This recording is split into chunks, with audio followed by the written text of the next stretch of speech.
வணக்கம் மக்களே, தமிழ் காதலின் ஆடியோ நாவல்கள் உலகத்துக்கு உங்கள் அன்போட வரவேற்கிறேன்.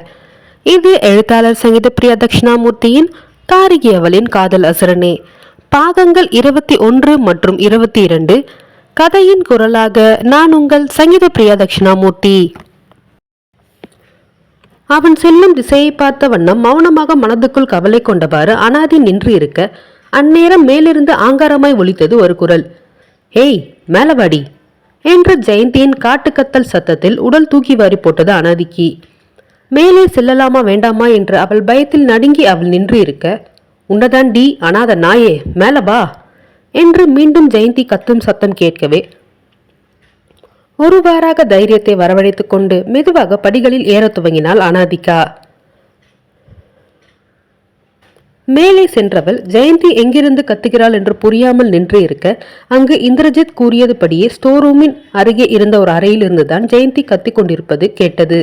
அவர்கள் கத்துவதை கேட்கும் பொழுதே வேலையால் ராமையாவிடம் அவர்கள் வாக்குவாதத்தில் ஈடுபட்டு கொண்டிருப்பது அனாதிக்கு நன்றாக புரிந்துவிட, இப்பொழுது அங்கு செல்லலாமா வேண்டாமா என்று பயத்தில் தயங்கியவாறு நின்று இருந்தாள் அவள்.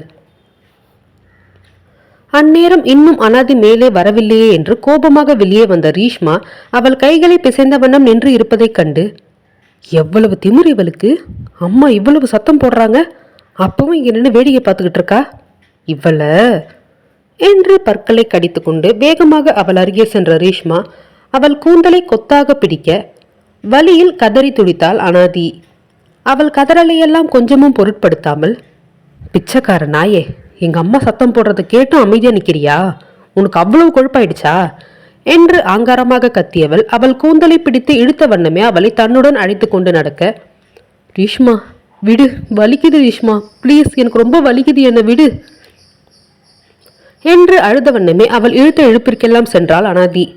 வேகமாக அறைக்குள் இழுத்து சென்ற அவளை கீழே தள்ளினாள் ரீஷ்மா.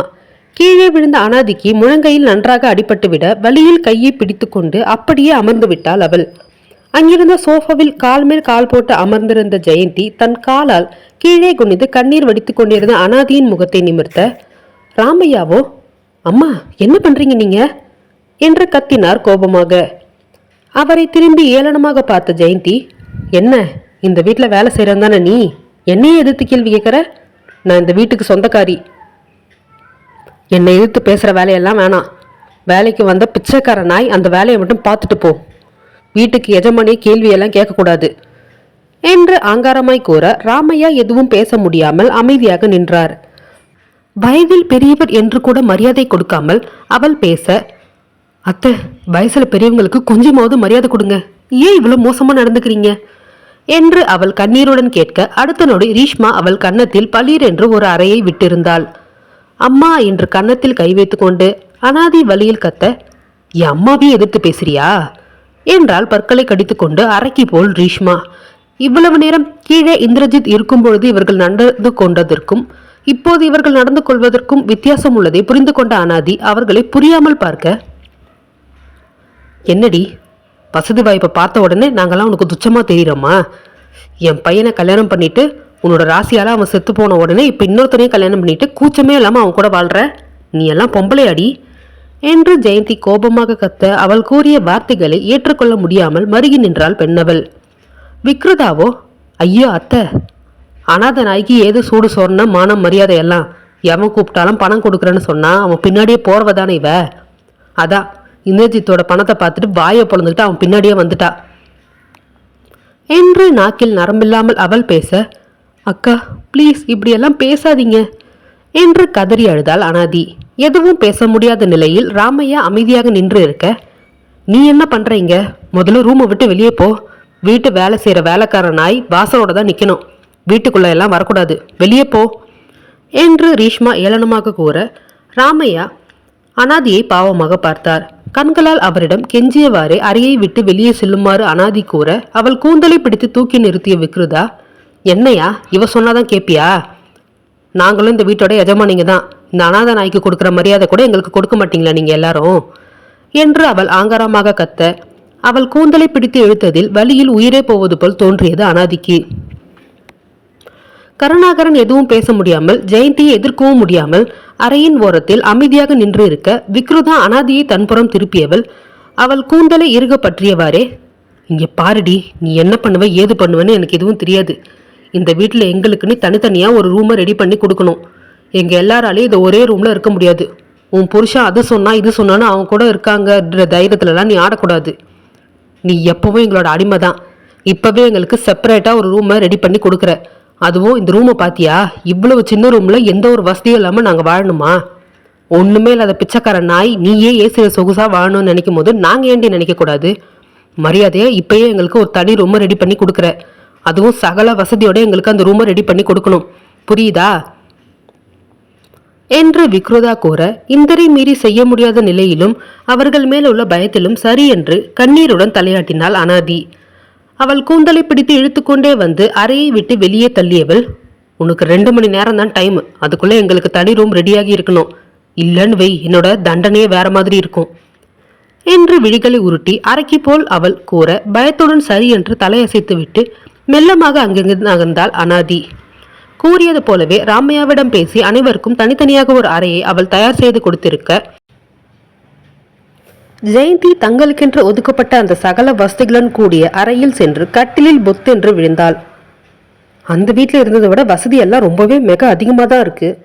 ஒரே நேரத்தில் 5-6 பேர் படுக்கிற வசதியோடு இருக்கிற இந்த கட்டில் எவ்வளோ ரூபா வரும்னு தெரியலையே. 1க்கு 2 ஏசி இருக்குது. இந்த ரூமுக்குள்ளேயே இவ்வளோ பெருசாக இருக்குது. ஒரு ரூமுன்னு இதை சொல்கிறத விட ஒரு சின்ன வீடுன்னே சொல்லலாம். இது இவ்வளவும் அந்த பிச்சைக்காரி ஆண்டு அனுபவிக்கணும்னு இருந்தா அதை தடுத்து நிறுத்தத்துக்கு தான் நான் என்ன வேணாலும் பண்ணுவேன் என்று அவள் ஆங்காரமாய் கூற, கருணாகரன் எதுவும் பேசாமல் அமைதியாக சென்று சோஃபாவில் அமர்ந்து கொண்டான். இங்கு தன் அலுவலகத்தில் நாற்காலியில் சாய்ந்த வண்ணம் ராமையா அனுப்பிய வீடியோவை கண்கள் சிவக்க பார்த்து கொண்டிருந்தான் இந்திரஜித்.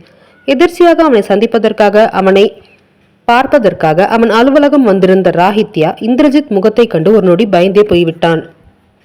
அடுத்து என்ன நிகழப்போகிறது என்பதை அடுத்த அத்தியாயத்தில் காணலாம். காரிகையவளின் காதல் அசுரனே பாகம் 22.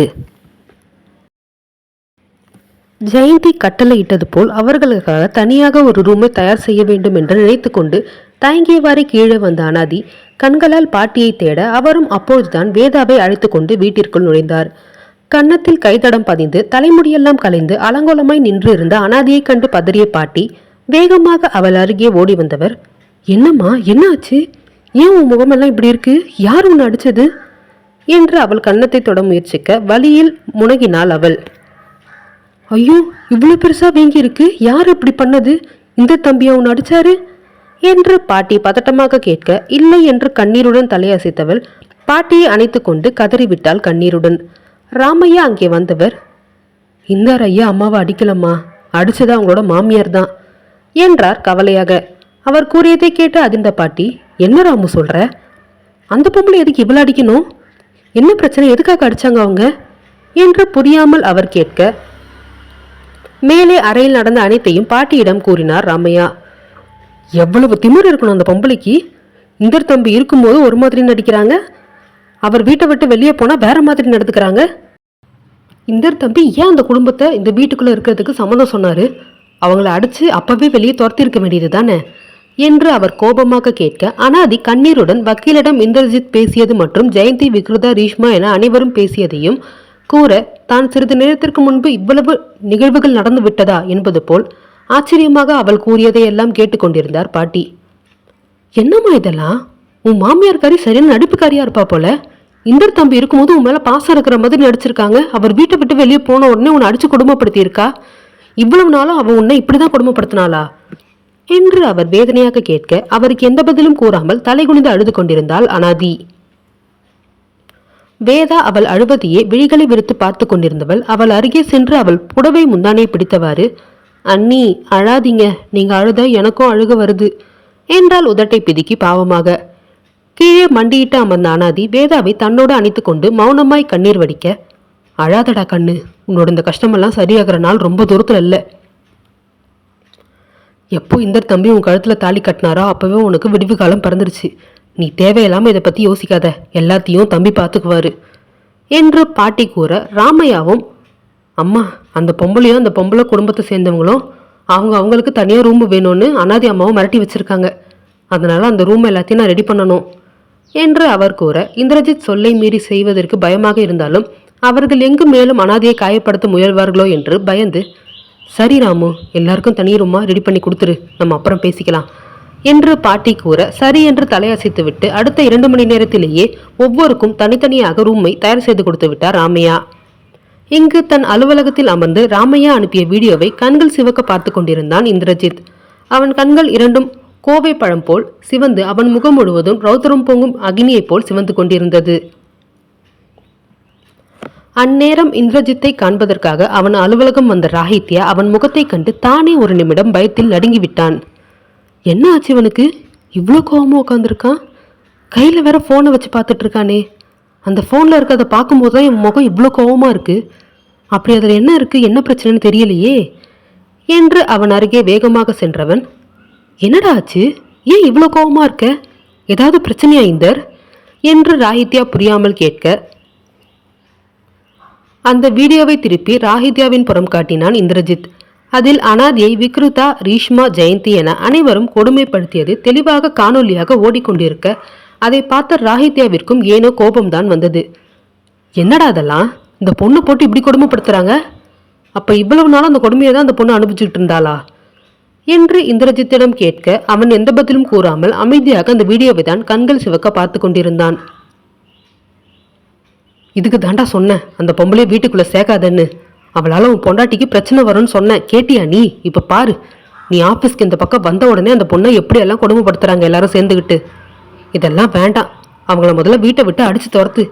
ஏற்கனவே அந்த பொண்ணு நிம்மதி இல்லாமல் வாழ்ந்துகிட்டு இருக்கான்னு நீ என்கிட்ட சொல்லியிருக்க, இனிமேலாவது அவங்க கொஞ்சம் நிம்மதியாக இருக்கட்டும்டா என்று ராஹித்யா கூற எந்த பதிலும் கூறாமல் அமைதியாக அவன் கூறுவதையெல்லாம் கேட்டுக்கொண்டிருந்தான் இந்திரஜித். ஆனால் அவன் பார்வையோ அந்த காணொலியை விட்டு கொஞ்சமும் நகரவில்லை.